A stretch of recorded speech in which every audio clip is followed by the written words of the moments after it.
Da rabba. Na ga fa akwai matsala fa. Wace irin matsala kuma?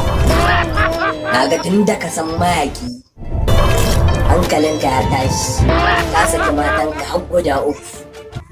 A cikin sakin da na yau matata guda uku ne laifina.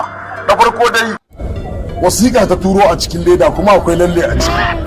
Ta ce tana buƙatar in karanta. Kuskure na a gurinta saboda ban karanta da wuri ba. Saboda dalili idan na ciro wasiƙar dole sai na kada kuran da ke jikin lallan sannan zan iya ganin rubutun in karanta. Ka ji saki na farko ba da ya faru. Saki na biyu ba tafiya suke kuma ruwa ya balle hadari ya taso ruwa ya balle kawai ko ina ana ta ruwa sai na awaya ta ce za ta dawo.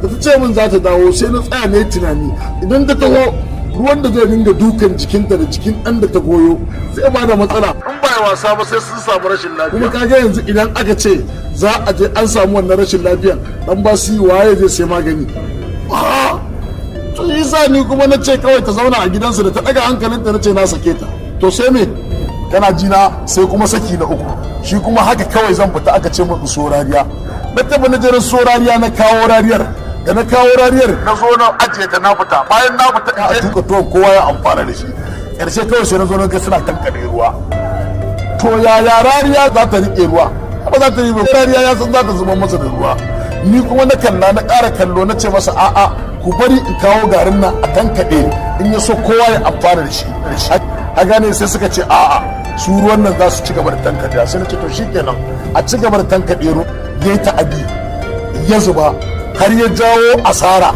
kuma ran kowa ya ɓaci to kar a ce da radiyata don duk wanda ita da radiyata wallahi al'azamu ni da shi ne to me laifina a cikin wannan ba dai ta fita ba to can ma din in ta fita wani auren za ta yi kuma idan ta je can gidan auren shi ma sakin ta za a yi idan aka sake ta fitowa za ta yi kuma abin da za ta ce za ta dawo gidana ni kuma lokacin na yi sabuwar amarya gaya min inda za ta zauna dan basi Baba mai gida. wani irin gyara ana yin gyaran aure ne saki uku kyale ni kawai dan basi a zuba Inda rabba. ba wala